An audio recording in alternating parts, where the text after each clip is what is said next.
मेरी प्यारी बहनों, शीतला सप्तमी की राम राम। सालों से चला आ रहा यह त्योहार और इस त्योहार की मान्यताएं थोड़ी बहुत हम लोगों को पता ही है। पर आइए इस वीडियो में जानते हैं धार्मिक और पौराणिक, उसके साथ साथ वैज्ञानिक महत्व भी क्या है। क्यों हमारे पूर्वजों ने यह पद्धति, इस तरह का भोजन और इस तरह की शीतला माता की पूजा का आयोजन करने का तय किया था। वंदे हम शीतलाम देवीम रासभस्तां दिगंबरां मार्जनीकलशोपेतां सुरपालंकृतमस्तकाम्।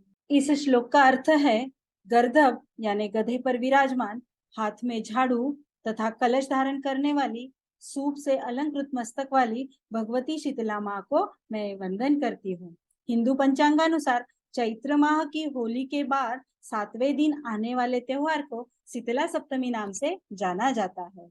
सांकेतिक रूप से यह त्योहार यह बताता है कि इस दिन के बाद बासी भोजन नहीं करना चाहिए, क्योंकि इसके बाद आने वाले 4 महीने गर्मी का मौसम होता है, तो अनाज अच्छा नहीं रहता है और इन 4 महीनों में ठंडे पानी से स्नान करनी चाहिए। सर्दी तथा गर्मी के संधि काल में साल का एक दिन बासी भोजन करना आवश्यक होता है, जिससे हमारे पाचन तंत्र में सुधार आता है। इसीलिए हमारे पूर्वजों ने यह दृष्टिकोण सामने रखकर यह रीत और यह पद्धति को अपनाया है। इन दिनों कई लोगों को गर्मी की संबंधित बीमारियां जैसे दाह ज्वर, पित्त ज्वर, त्वचा और आंखों से संबंधित रोगों का प्रादुर्भाव बढ़ता है।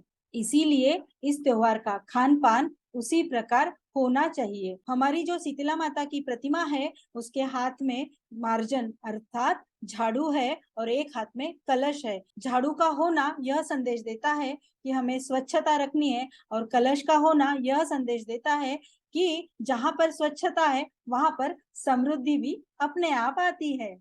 शीतला माता की सवारी गर्दभ अथवा अर्थात गधा, यह हमें यह संदेश देता है कि परिश्रम और धैर्य दोनों ही चीजें जीवन में अत्यंत आवश्यक है। मन शीतल और धैर्य रखकर सतत परिश्रम करने से सफलता आती ही आती है। इस दिन छाछ के साथ राब, रोटी, चावल और कड़ी और रोटी खाने से हमारे शरीर में जो उष्णता बढ़ रही है और जो ठंड के कारण हमारे शरीर में सर्दी है, इन सभी चीजों का नाश होता है। इसीलिए इस दिन से यह पद्धति है कि जिन चीजों से हमारे शरीर में ठंडक पहुंचती है, वह चीजों का सेवन करना चाहिए और उस दिन से प्रतिदिन रोज ठंडे पानी से नहाना चाहिए, जिससे त्वचा विकार, जो हम बोलते हैं ना बोदरी मतलब मीजल्स, ये इन रोगों का प्रादुर्भाव इन दिनों बढ़ता है।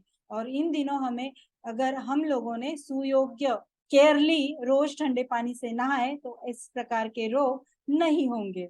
तो चलिए अब जानते हैं इस दिन माता को भोग क्या चढ़ता है। छठ के दिन ही, मतलब सप्तमी के पहले दिन ही राब, रोटी, छाछ, मेथी की सब्जी, तली हुई गोल पूरी, गुलगुले, लापसी या गुड़ का शीरा, कढ़ी, चावल और अपने घर अनुसार जो भी बनता है वह चीजें बनाई जाती है। साथ ही खाजे, तीखी पापड़ी और मीठी पापड़ी यह भी बनाया जाता है। और पूजा को जाते समय पूजा में हल्दी, कुमकुम, रोली, मोली, चावल, मेहंदी, पान, सुपारी, पैसा, मक्खन, नीम के पत्ते, कांदे की पात, काजल, नारियल, ब्लाउज पीस और अपने घर के अनुसार और भी जो कुछ है वह सब साथ में लेकर जाया जाता है। और जो खाजे पापड़े और मीठी पापड़ी बनाई होती है, उसकी 28, मतलब अपने घर के पुरुषों के नाम की 8-8 पापड़ियां, 8-8 खाजे ले जाए जाते हैं।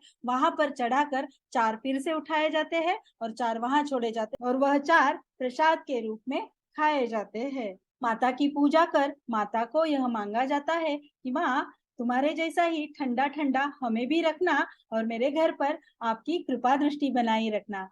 वहां की पूजा के पश्चात आते समय होली को ठंडे करने की एक पद्धति होती है, तो होली के वहां पर पानी का छिड़काव करके होली की पूजा की जाती है और पथवाड़ी भी पूजा की जाती है। उसके बाद घर आकर कहानी बोलकर फिर अपने घर के देवताओं की पूजा की जाती है और उसी रसोई का घर के देवता को भी भोग चढ़ता है।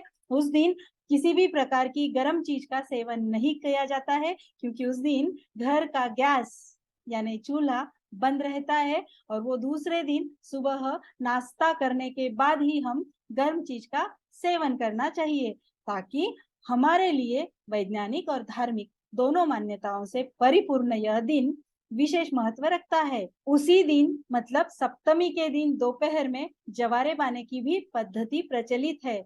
2 कुंडों में जवारे बाए जाते हैं और उन जवारों के गीत भी उस दिन से ही शुरू होते हैं। अपने घर की सभी महिलाएं और आसपास की सभी सहेलियां मिलकर उस दिन से गौर के दिन तक जवारे के गीत गाए जाते हैं। तो इस त्योहार की आप सभी को बहुत बहुत शुभकामनाएं। और आने वाले वीडियो में आप लोगों को जवारे के और गौर के गीत जरूर मिलेंगे। उसके लिए आपको मेरे इस चैनल को सब्सक्राइब करना है, जिससे अविलंब आपको यह देखने मिल सकते हैं।